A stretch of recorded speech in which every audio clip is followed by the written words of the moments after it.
Kamali taking you through some of the things people are talking about and some of the stuff they're sharing around the world on Newsfeed today. A US plan meant to bring peace to Palestinians is dismissed for failing to deal with fundamental issues. Every Australian should be able to practice their religion without fear of discrimination in the workplace. GoFundMe tells Israel Folau to go find funding somewhere else. A site bans people for posting support for Trump. You'll never guess which. And we meet some people from the Assalam Foundation here in Istanbul.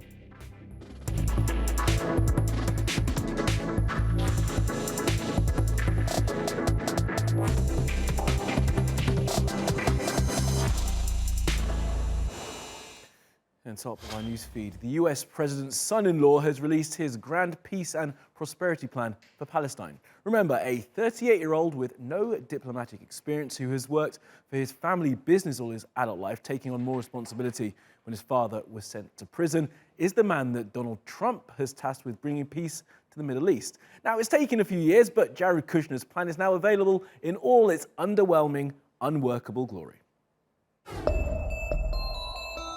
The details of the $50 billion proposal haven't been released yet. That'll happen at a conference in Bahrain that starts on Tuesday. But some prominent commentators are already calling it dead on arrival, saying it's about money, not politics. The 10-year plan includes projects in power, education, tourism, and tech.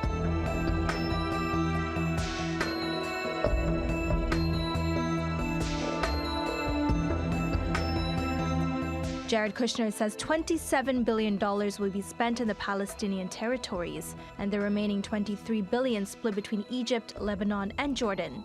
It will fund 179 small and big businesses. But Palestinian officials say this is entirely the wrong approach, as there can be no prosperity without freedom, and big money projects don't address the Israeli occupation.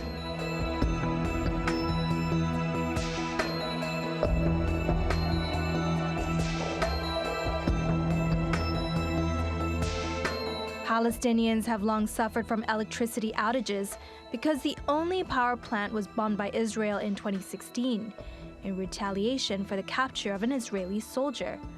Since then, Egypt has been providing Gaza with power. The new plan aims to provide at least 16 hours of electricity a day.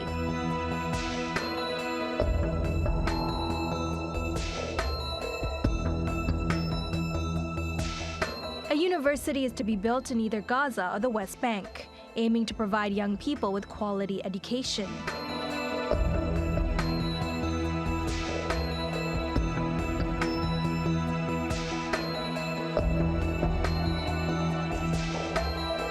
The Trump administration believes easing trade will help the Palestinian economy. Kushner says upgrading and expanding cargo terminals and border crossings will create millions of jobs.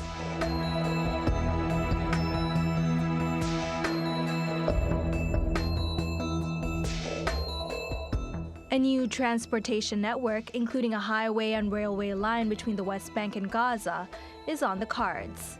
But current travel restrictions along the planned route prevent freedom of movement.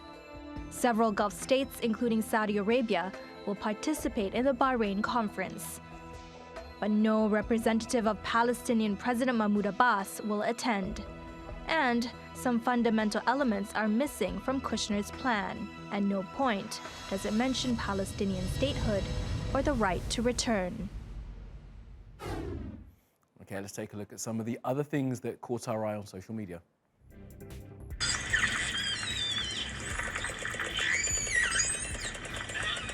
Well, that is the sound of an Australian accented killer whale, apparently. Scientists studying the mammals off the western coast of Australia say they have a slightly different call repertoire to other whales around the world. It's not clear if they've been heard talking about shrimps on barbies, tying kangaroos down, or didgeridoos, but I'm guessing that's all they talk about. Now, this thing is officially the world's ugliest dog, and it's called Scamp the Tramp. He's owned by a woman from California called Yvonne Marones, who won $1,500 and another $1,500 to give to an animal shelter. It was this year's 31st World's Ugliest Dog competition. It was held in North Carolina. So congrats to Scamp the Tramp, this year's champ. And more than 20 million people have watched this man fail miserably at putting his case in the overhead bin. The video was tweeted out with a caption, "And there is still a gender pay gap." Huh. Terrible performance, bro. You are letting the team down.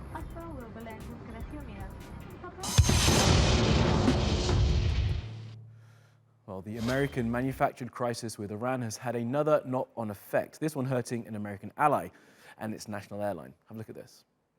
Qatar Airlines has limited airspace in the Gulf, and recent tensions may make it even worse. Airlines are replanning their routes after Iran shot down an American drone in its airspace. The Strait of Hormuz is now a threat for US airlines.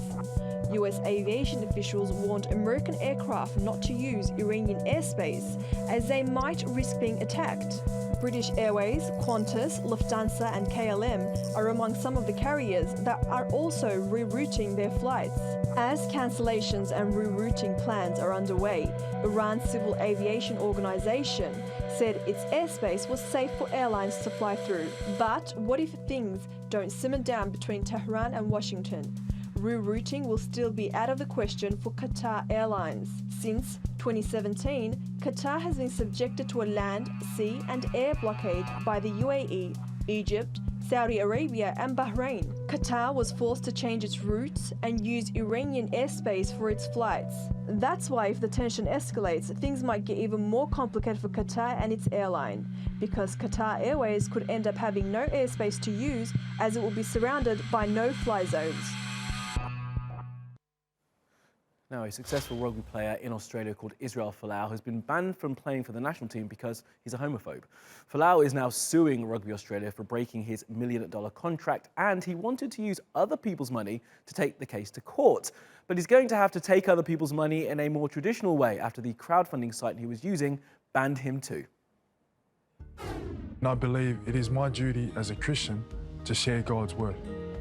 Rugby Australia tore up my employment contract for doing just that. And that's wrong. Australian rugby player Israel Folau says he's facing the fight of his life and has appealed to the public to help pay for a legal challenge against Rugby Australia. But GoFundMe has shut down the former fullback's page, saying it violates its terms of service. It will refund more than $500,000 raised in just a few days. While we welcome GoFundMe's engaging in diverse civil debate, we do not tolerate the promotion of discrimination or exclusion. Our platform exists to help people help others. Rugby Australia gave Falau the boot, ending his $4 million contract in May, for social media posts saying hell awaits gay people. When we say rugby is a game for all, we mean it. Falau hasn't taken it lying down, appealing to help raise $2 million to take the organisation all the way to the High Court. And while people gave him money, more than 95,000 people signed a petition to have his crowdfunding campaign cancelled. Many say a man earning millions of dollars should pay for his own legal fight. Former Wallaby Drew Mitchell added to the public pylon, saying he's disgusted that more money has been donated to Falau's fund than to those in life-threatening battles. You're in a fight that you chose to be in. The kids below are in a fight they never wanted to be in, and yet you think you deserve donations more than they do? It's no longer about religion, it's about you and your greed. But there are plenty of people on the other side of the scrum. This is a terrible decision. This is virtue signalling, trumping freedom of speech. Falau has to continue with this fight. Public figures and politicians need to start standing up for him and this cause. We don't have to agree with people to accept their right to express their views. So is Falau's fight over? You don't have freedom from consequences, and the consequences of saying that are you breach underemployment law, you breach your contract. See you later. Will he fork out the funds himself or be bankrolled offline? It's around the world now for some other stories you need to know this Monday. Well, these are climate crisis protesters in Germany occupying an open-pit coal mine. The German government says it will be carbon neutral by 2050, but that could be too late. The climate crisis is the top concern among voters in Germany. More than 400 pilots are suing Boeing because they say the company knew that the 737 MAX was unsafe, and yet it was clear to fly, even after one crash off the coast of Indonesia last year, killing 189 people. And it was only grounded after a second crash in Ethiopia earlier this year, killing more than 150 people. The plane has not been flown since. And a woman who didn't wake up when the plane she was on landed and everyone else got off is complaining about it. Air Canada says it's investigating how the crew didn't notice a passenger sleeping on board when they all got off. A website called Ravelry, which specializes in knitting, has banned people from posting support for Donald Trump. They say supporting Trump is supporting white supremacy, and they're against both of those things. Wow! A knitting site taking the strongest stance of all social media tells us something about the times we're living in. And a commercial TV station in the UK says it will ensure that writing teams for its comedy shows are more diverse by banning all male teams. The idea came from the head of comedy at ITV, Saskia Schuster. She says all submissions for new shows must have more than one female writer.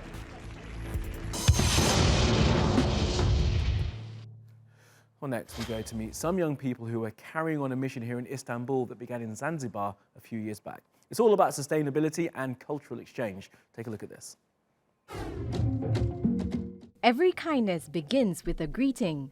That's the message of the Assalam Community Foundation. It's a volunteer organization that's working for an independent and self-sufficient Africa. 2 years ago, the Assalam Foundation started a project in Zanzibar. It teaches women how to sew and make clothes and has opened nursery schools, art studios, and science laboratories. It also teaches language and computer courses for disadvantaged children. Now it's opened an Istanbul branch. It has a shop where you can buy African tribal dolls, bags, folding fans, all made by mums in Zanzibar or from fabric produced in Africa. The profits go to women and children in Zanzibar. Everything the store makes and sells are from sustainable projects. The cafe is also a meeting point for volunteers to develop new projects in Zanzibar.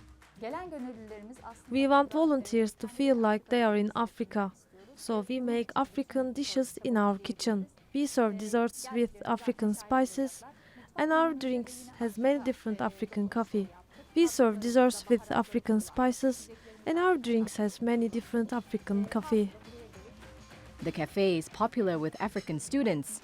They use it to meet and get to know each other and local people. Musti Kusti just finished a cycling trip around Turkey.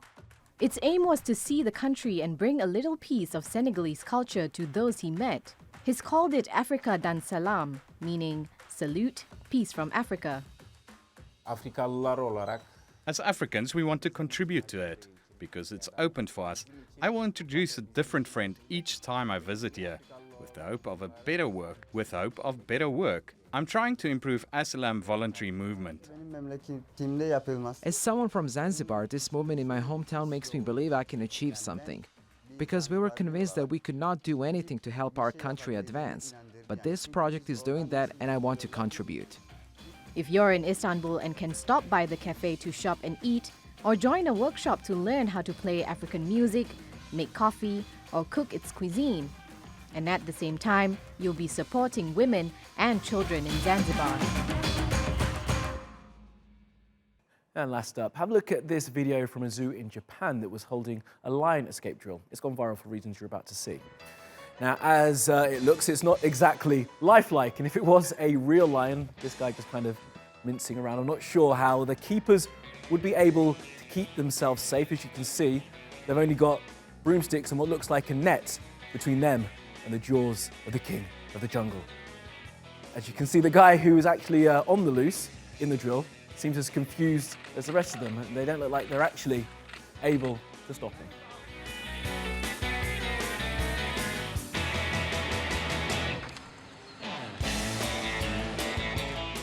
And that will do from the Newsfeed team. Reach out to me with your questions, comments, complaints and suggestions. You'll find me at Kamali Melbourne. You'll find us 24/7 on YouTube. Be sure to subscribe to our channel, and you can follow me on Twitter and Instagram if you like. Follow, subscribe and add, and I will see you again tomorrow.